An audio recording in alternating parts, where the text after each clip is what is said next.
Yeah, hello. I'm back. Today we're gonna be playing through Dagon, which I guess is an H.P. Lovecraft inspired game. Let's just get into it.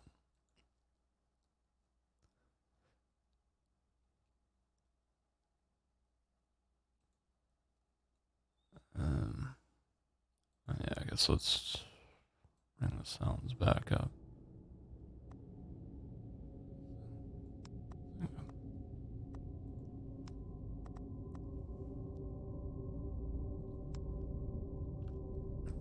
Dagon is a faithful interactive adaptation of H.P. Lovecraft's work, focused on story and atmosphere. You will not find difficult choices, action sequences, or oh wait, fuck. My model's glitching out.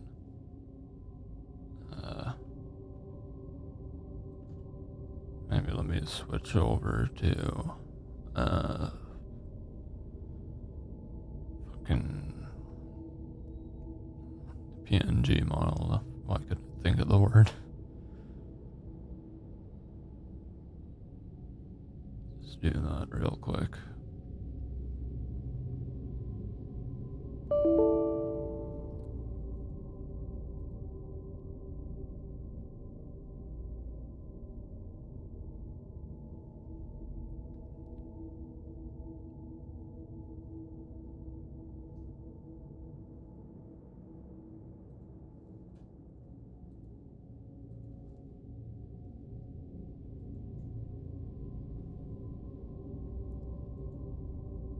And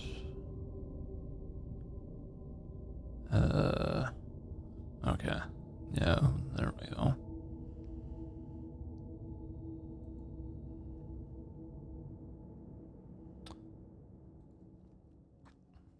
Anyways, where was I?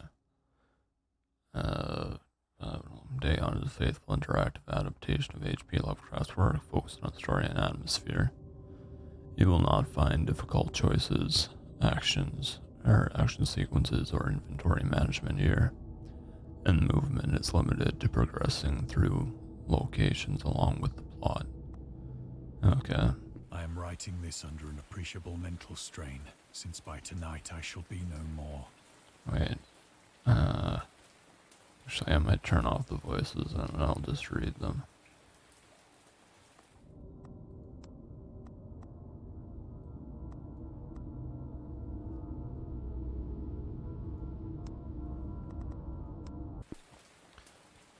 I'm writing this under an appreciable mental strain, since by tonight I shall be no more. Okay, during the game, you will encounter interactive elements. Some of them will allow you to continue your journey. Others reveal interesting facts about the original short story, its historical background, and the author. Some of the trivia is hidden. In order to find these secrets, focus your eyes and look for the Elder Sign. Okay.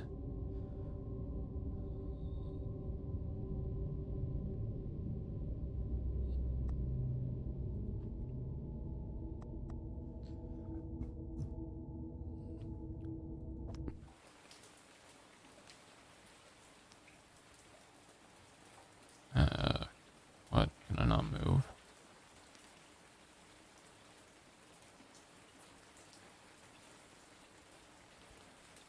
Penniless, and at the end of my supply of the drug which alone makes life endurable, I can bear the torture no longer, and shall cast myself from this garret window into the squalid street below.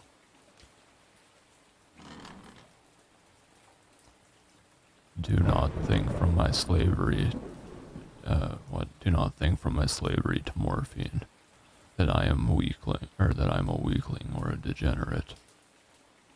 When you have read these hastily scrawled pages, you may guess, though never fully realize, why is it that I, fuck sakes, why is it that I must have forgetfulness or death?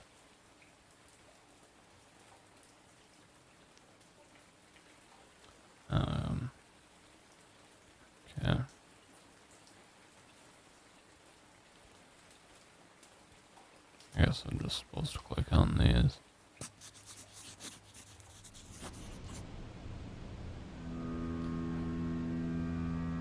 It was it was in one of the most open and least frequented parts of the broad Pacific, at the pact of which I was what? It was in one of the most open and least frequented parts of the broad Pacific that the packet of which I was supercargo fell a victim to the German sea raider.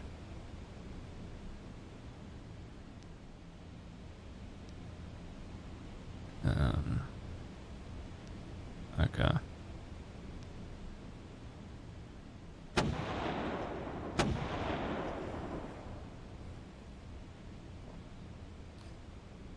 Great War was then at its very beginning, and the ocean forces of the Hun had not completely sunk to their later degradation, so that our vessel was made a legitimate prize, whilst we of her crew were treated with all the fairness and consideration due us as as naval prisoners. Wait, what's that? Okay. The Huns were Central Asian nomads who established a dominion in Europe and invaded the Roman Empire in the 5th century AD. They were known as brutal, deadly warriors and masters of quick raids who also developed powerful composite bows, lassos, and early siege weapons. During World War I, the British used the word Hun as a synonym for Germans in order to emphasize their brutality. However, the term originated when the German Emperor Wilhelm II gave speech to his troops on 27th of July 1900 before they embarked to China. Should you encounter the enemy, he will be defeated. No quarter will be given. Prisoners will not be taken. Whoever falls into your hands is forfeited.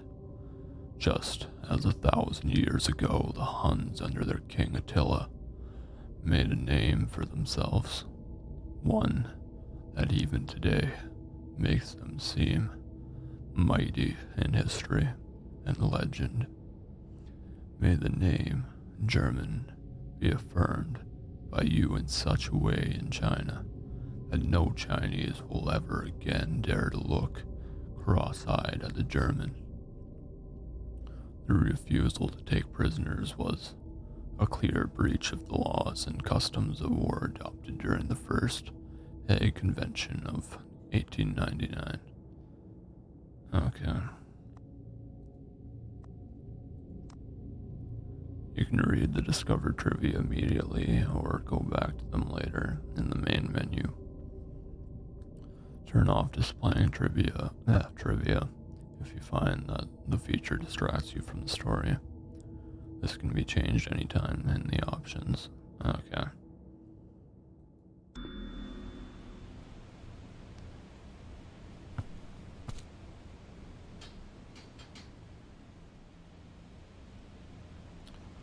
So liberal indeed was the discipline of our captors that 5 days after we were taken, I managed to escape alone in a small boat with water and provisions for a good length of time.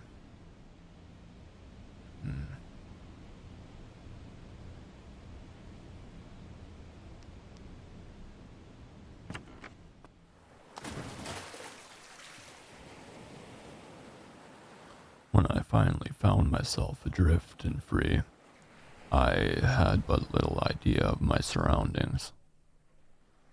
Never a competent navigator, I could only guess vaguely by the sun and stars that I was somewhat south of the equator.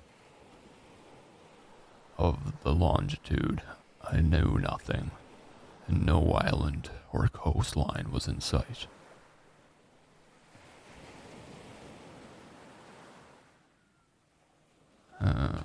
Is there anything for me to click on here?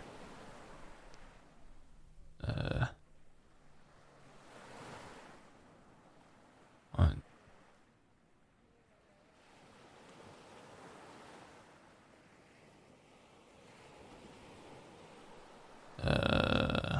Excuse me.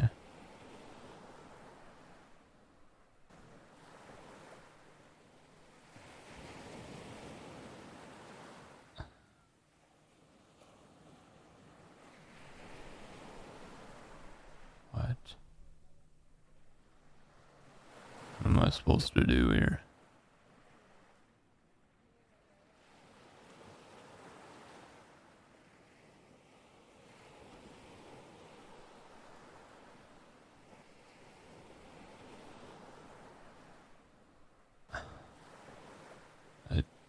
What? Oh, there it is. Freaking.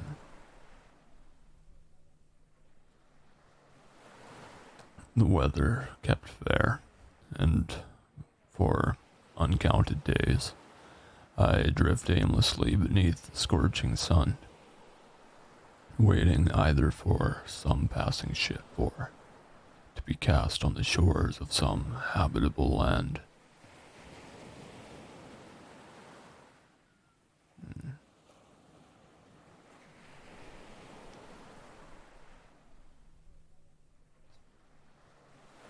But neither ship nor land appeared, and I began to despair in my solitude upon the heaving vastness of unbroken blue.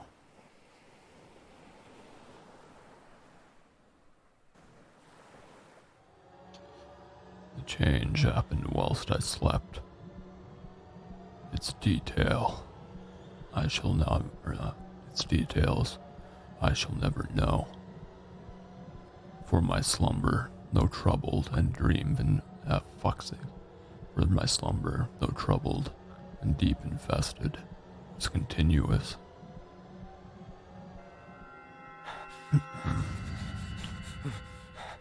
Alrighty then.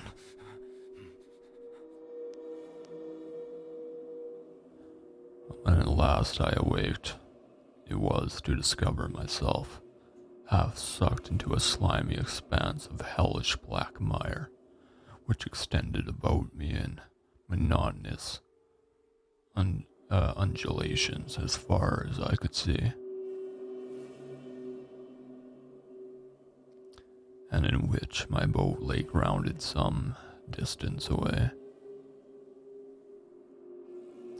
Though one might well imagine that my first sensation would be of wonder at so prodigious and unexpected a transformation of scenery, I was, in reality, more horrified than astonished.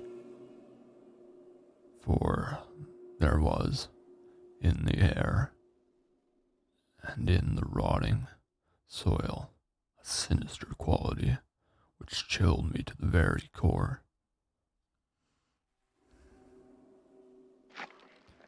The region was putrid, with the carcasses of decaying fish and of other less describable things which I saw protruding from the nasty mud of the unending plain.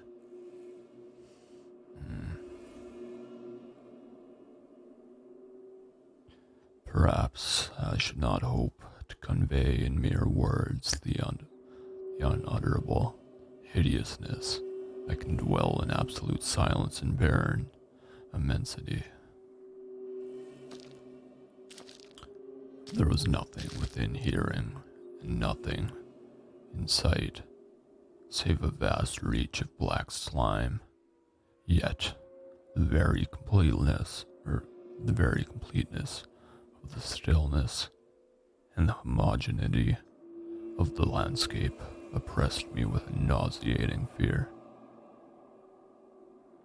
The sun was blazing down from a sky which seemed to me almost black in its cloudless cruelty as though reflecting the inky marsh beneath my feet.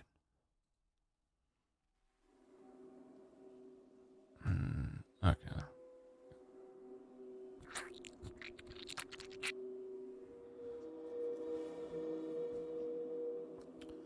As I crawled into the stranded boat, I realized that only one theory could possibly explain my position. Through some can speak, through some unprecedented volcanic upheaval, a portion of the ocean floor must have been thrown to the surface, exposing regions which, for innumerable millions of years, had lain hidden under unfathomable watery depths.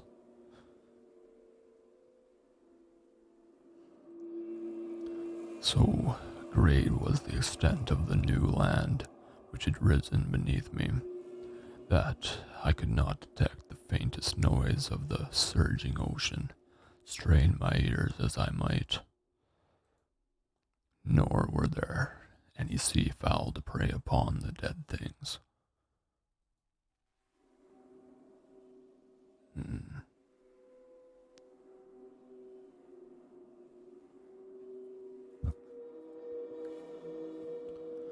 For several hours, I sat thinking or brooding in the boat, which lay upon its side and afforded a slight shade as the sun moved across the heavens.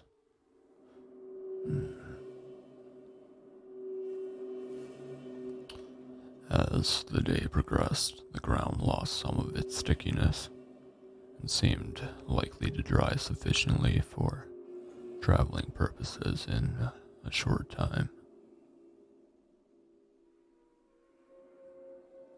That night, I slept but little, and the next day, I made for myself a pack containing food and water, preparatory to an overland journey in search of the vanished sea and possible rescue.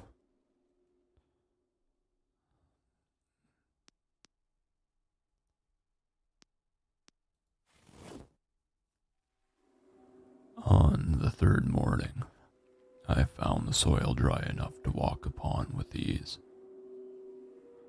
The odor of the fish was maddening, but I was too much concerned with graver things to mind so slight an evil, and set out boldly for an unknown goal.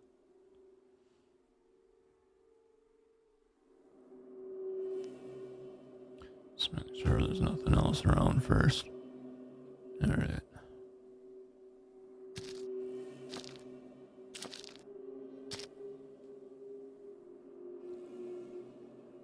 All day, I forged steadily westward, guided by a faraway hummock,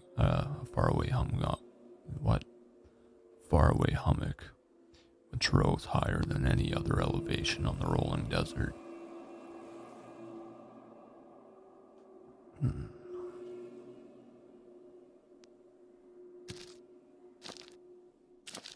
Let me just have a sip of coffee here.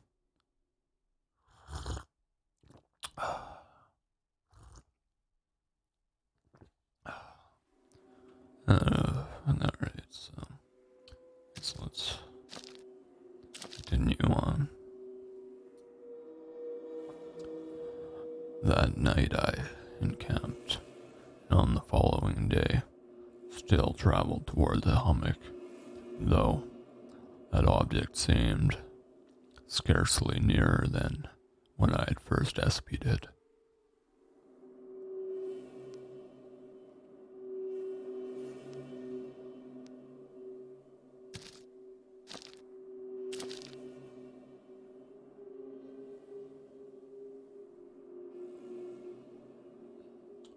By the fourth evening, I attained the base of the mound, which turned out to be much higher than it had appeared from a distance.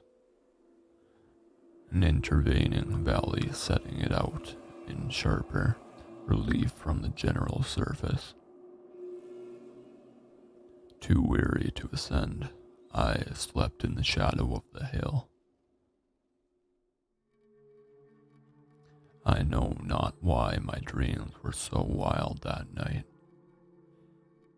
By ear the waning and fantastically gibbous moon had risen far above the eastern plain. I was awake in a cold perspiration, determined to sleep no more. Such visions as I had experienced were too much for me to endure again. And in the glow of the moon, I saw how unwise I had been to travel by day.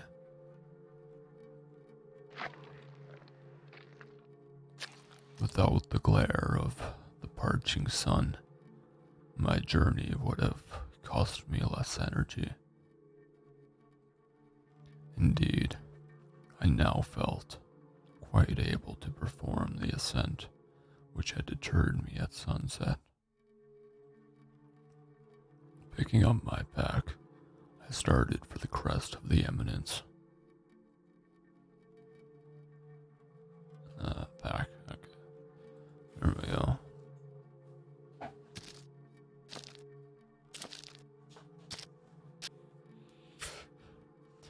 I have said that the unbroken monotony of the rolling plain was a source of vague horror to me.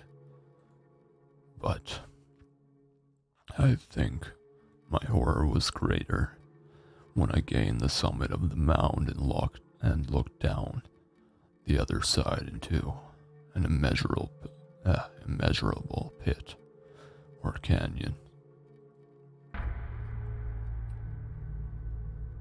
whose black recesses the moon had not yet soared high enough to illumine.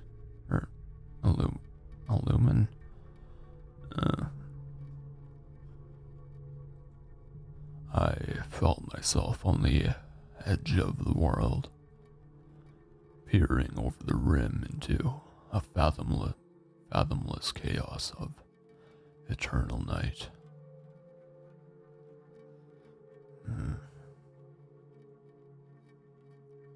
Through my terror ran curious reminiscences of Paradise Lost, and of Satan's hideous climb through the unfashioned realms of darkness. As the moon climbed higher in the sky, I began to see that the slopes of the valley were not so perpendicular as I had imagined.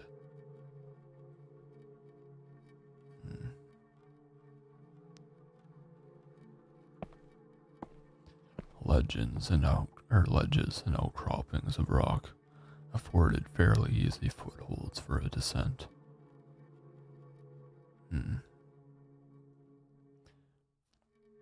Whilst, after a drop of a few hundred feet,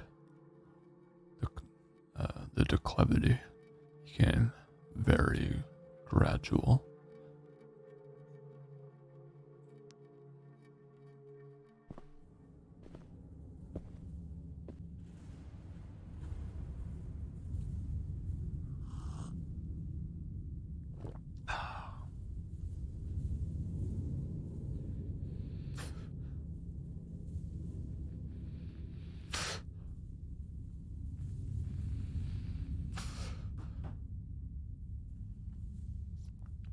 Urged on by an impulse which I cannot definitely analyze, I scrambled with difficulty down the rocks and stood on the gentler slope beneath.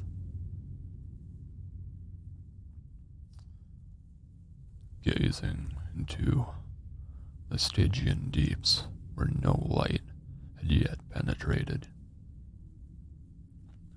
All at once, my attention was captured by a vast and singular object on the opposite slope which rose steeply about 100 yards ahead of me.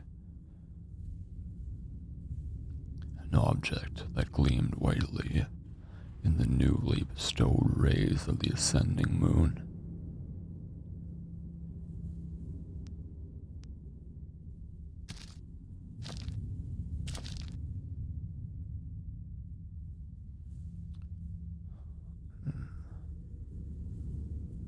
That it was merely a gigantic piece of stone, I soon assured myself. But I was conscious of a distinct impression that its contour and position were not altogether the work of nature. A closer scrutiny filled me with sensations I could not express.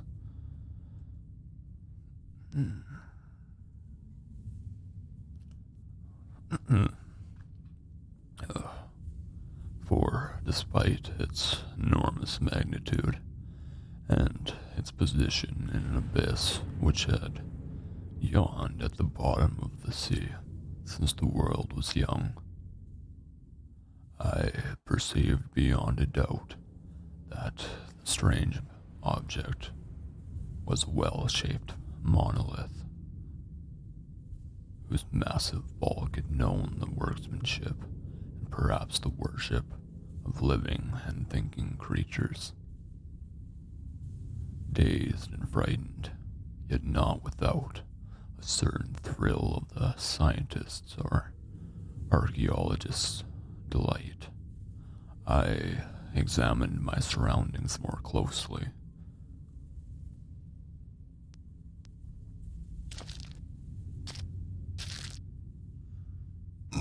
Oh, excuse me.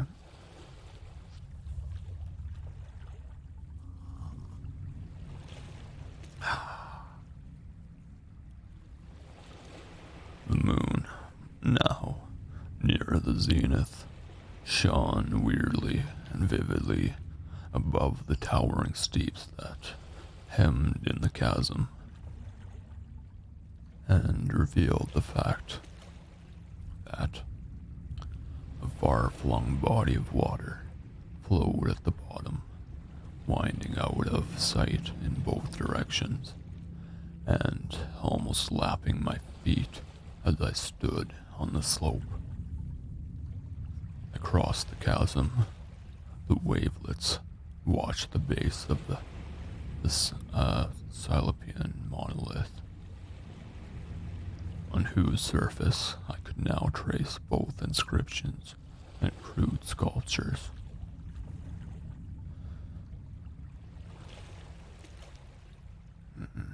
Just look around here for a sec. Alright.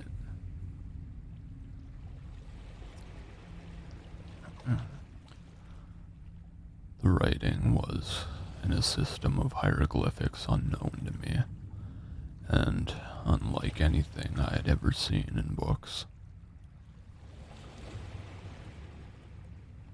Consisting for the most part of conventionalized aquatic symbols such as fishes, eels, octopi, crustacean, mollusks,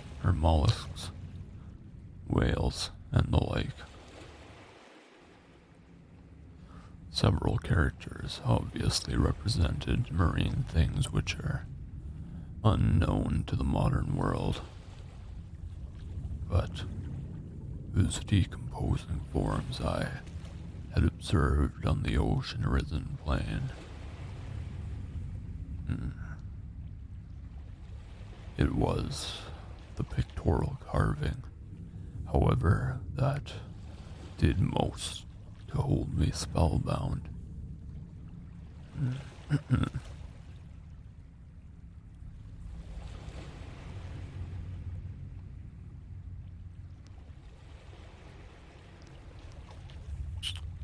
Okay, let's check this first. Storytelling methods. Dagon contains many themes and storytelling methods that Lovecraft developed in his later works, such as telling the story through carvings at the Mountains of Madness, the Nameless City, journals and character notes, the Shadow, Out of Time, the Haunter of the Dark, islands emerging from the ocean, the Call of Cthulhu, or fictional beings and deities based on real events and mythologies. Miko, the Whispering, or the Whisperer in Darkness. It also considered the origin of the popular Cthulhu mythos. Some of the Lovecraftian some of Lovecraft's other stories also conclude in a manner similar to Dagon, but let's give the details in order not to spoil the ending. Okay.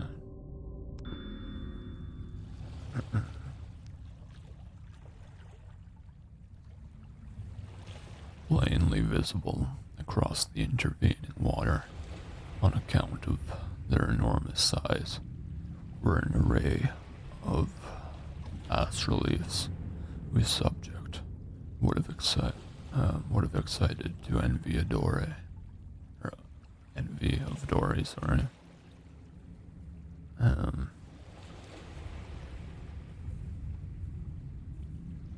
I think that these things were supposed to depict men, at least a certain sort of men.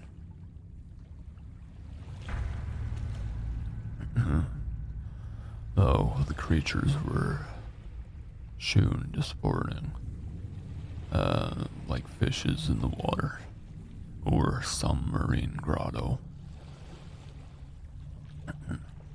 or paying homage at some monolithic shrine, which appeared to be under the waves as well. Of their faces and forms, I dare not speak in detail, for the mere remembrance makes me grow faint. Grotesque beyond the imagination of a Poe or Bulwer. They were damnably human in general, outlined despite webbed hands and feet, shockingly wide and flabby lips, glassy bulging eyes, and other features less pleasant to recall. Curiously enough, they seem to have been chiseled badly out of proportion with their scenic background. For one of the creatures was shewn in the act of killing a whale, represented as but little larger than himself.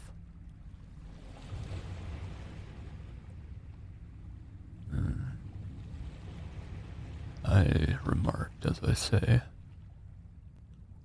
their grotesqueness and strange size, but in a moment decided that they were merely imaginary gods of some primitive fishing or seafaring tribe. Some tribe whose last descendant had perished eras before the first ancestor of the Piltdown or Neanderthal man was born.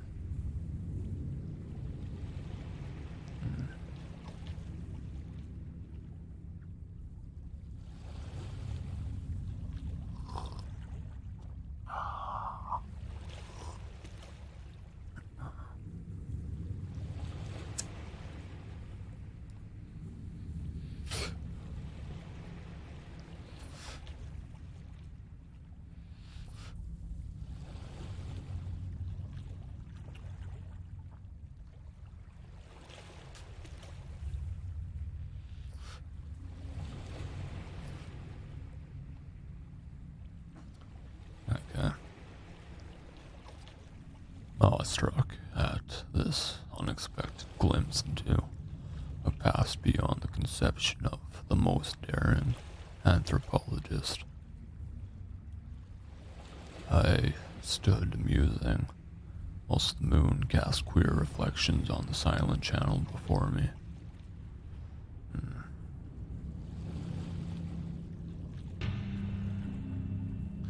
Then, suddenly, I saw it.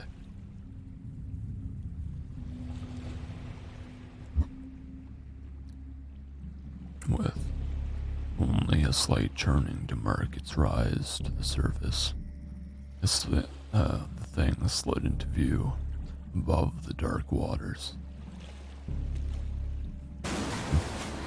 Ooh. Vast, polyphemus-like, and loathsome, it darted like a stupendous monster of nightmares to the monolith, about which it flung its gigantic scaly arms, the while it bowed its hideous head and gave in to gave vent to certain measured sounds. Oh, I think I went mad then.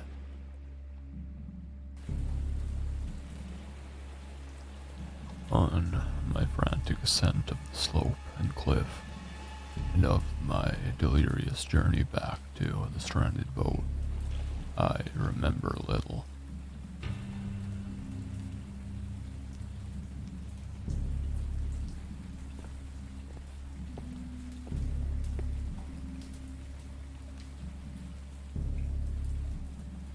I believe I sang a great deal and laughed audibly when I was unable to sing.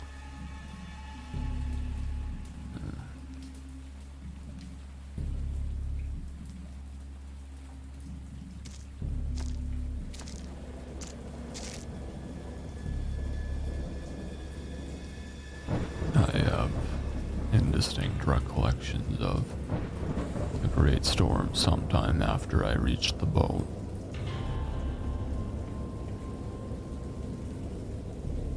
At any rate, I know that I heard peals of thunder and other tones which nature utters only in her wildest moods.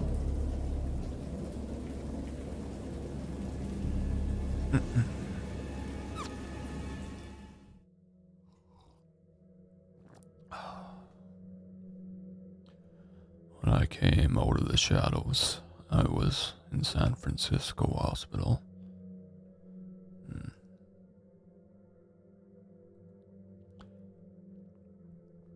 Brought thither by the captain of the American ship which had picked up my boat in mid-ocean. In my delirium, I had said much, but found that my words had been given scant attention.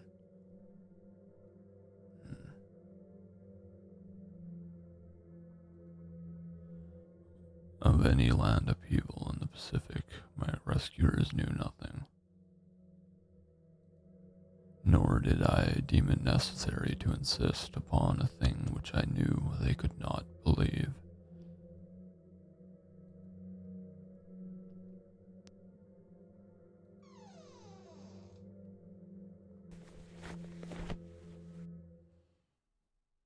Once I sought out a celebrated what? I've never seen that word in my life. Ethnologist. And amused him with peculiar questions regarding the ancient Philistine legend of Dagon, the fish god.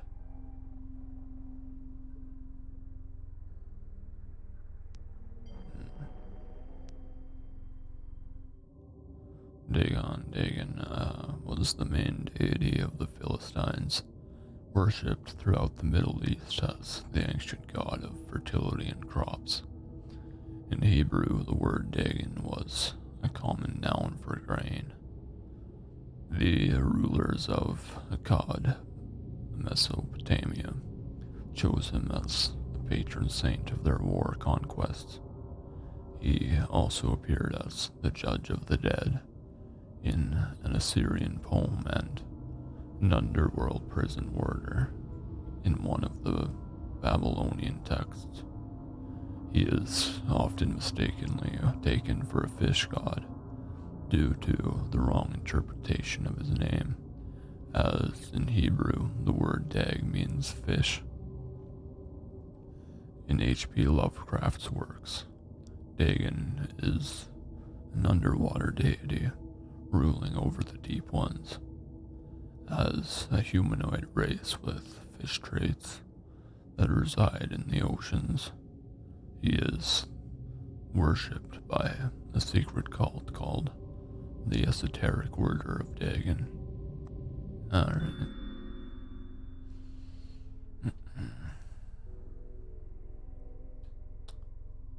Is that everything? No.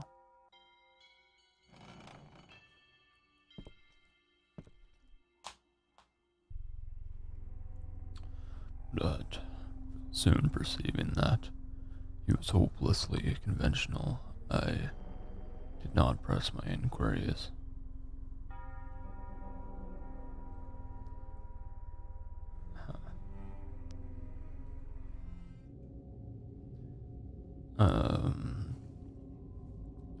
August Derleth was an American writer and anthologist. He also befriended Lovecraft and published many of his works through his company, Arkham Mouse. Although he greatly contributed to the popularization of the author's works after his death, he is surrounded by numerous controversies. One of his most questionable decisions involved introducing the good versus evil doctrine. Derleth was a devout Catholic to the Cthulhu mythos, which contrasted with Lovecraft's view of the world and his approach to cosmic horror. As a result, the author's works are often misunderstood and misrepresented in today's culture. It is also worth noting that Lovecraft was never really interested in creating a mythology, and the term Cthulhu mythos was coined by Derleth after the author left the mortal plane. Let's see.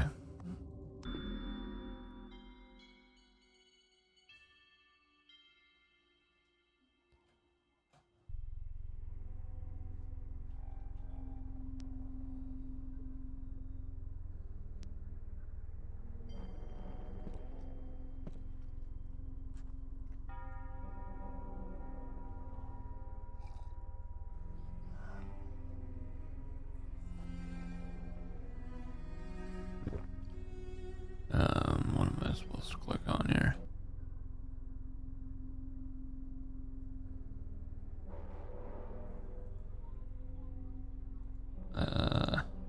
Huh?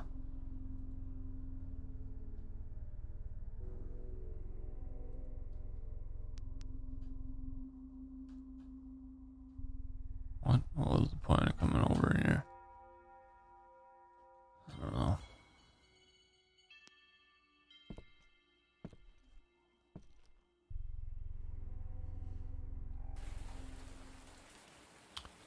It is at night, especially when the moon is gibbous and waning, that I see the thing. I tried morphine. Okay.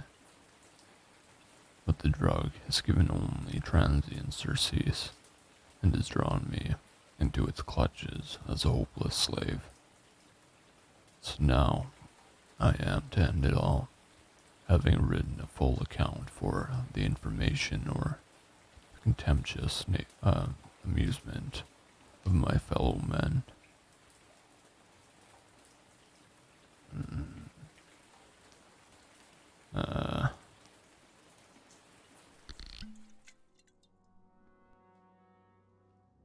Often I ask myself if it could not all have been a pure phantasm,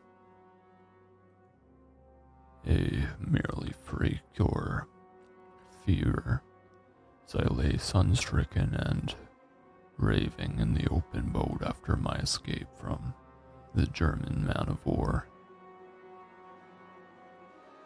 This I ask myself, but ever does there come before me a hideously vivid vision in reply. I cannot think of the deep sea without shuddering at the nameless things that may at this very moment be crawling and floundering on its slimy bed, worshipping their ancient stone idols and carving their own detestable likeness on submarine obelisks of water-soaked granite. I dream of a day when they may rise above the billows to drag down in their reeking talons the remnants of puny, war-exhausted mankind. Of a day when the land shall sink and the dark ocean floor shall ascend amidst universal pandemonium. Hmm.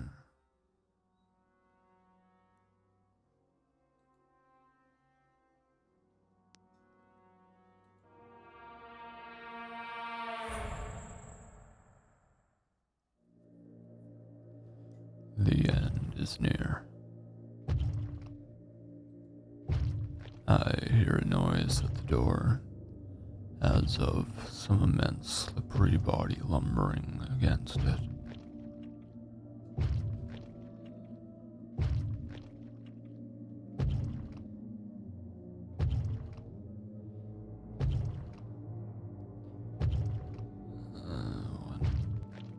Why aren't you letting me click?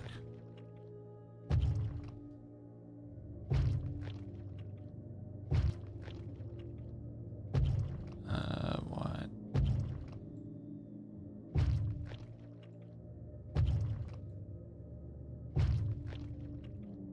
What is going on? Okay. It shall not find me.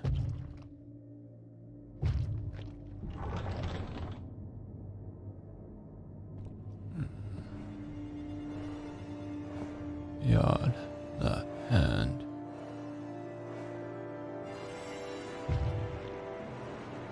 The window, the window.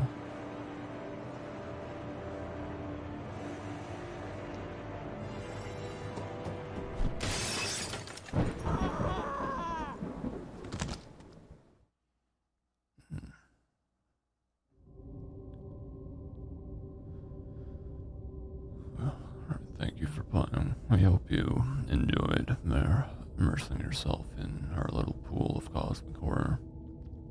We would appreciate it if you took a moment to rate Dagon and check out. Alright. Yeah, I mean,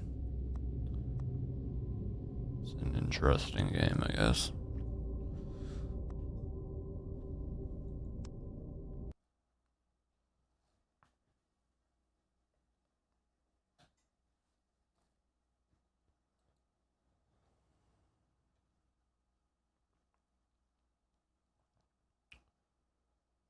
Close that down, I guess.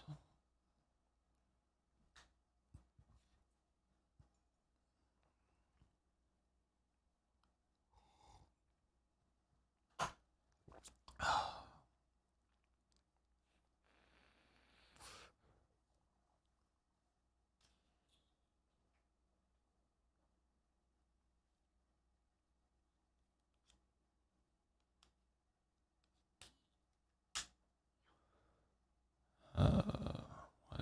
Is it gonna close?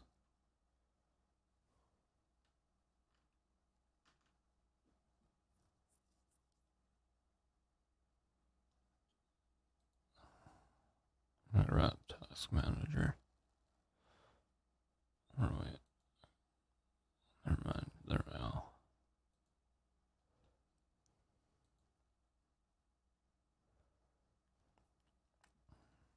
Oh, whoops. What the fuck?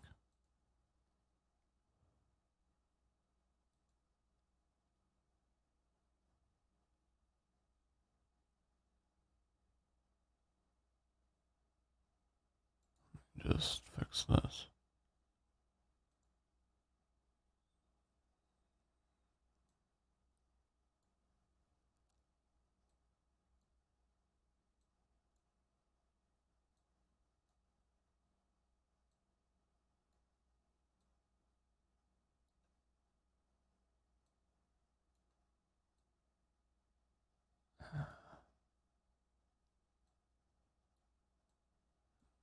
Better size. No.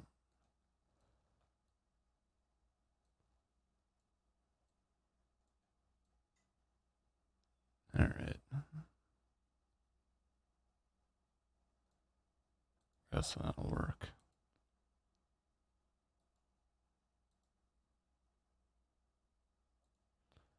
Anyways, how long did that take me?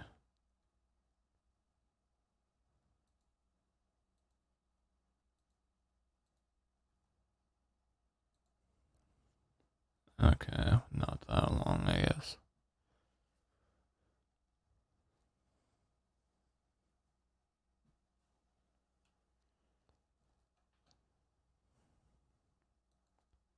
Suppose we'll call it there though. Get you everyone next time.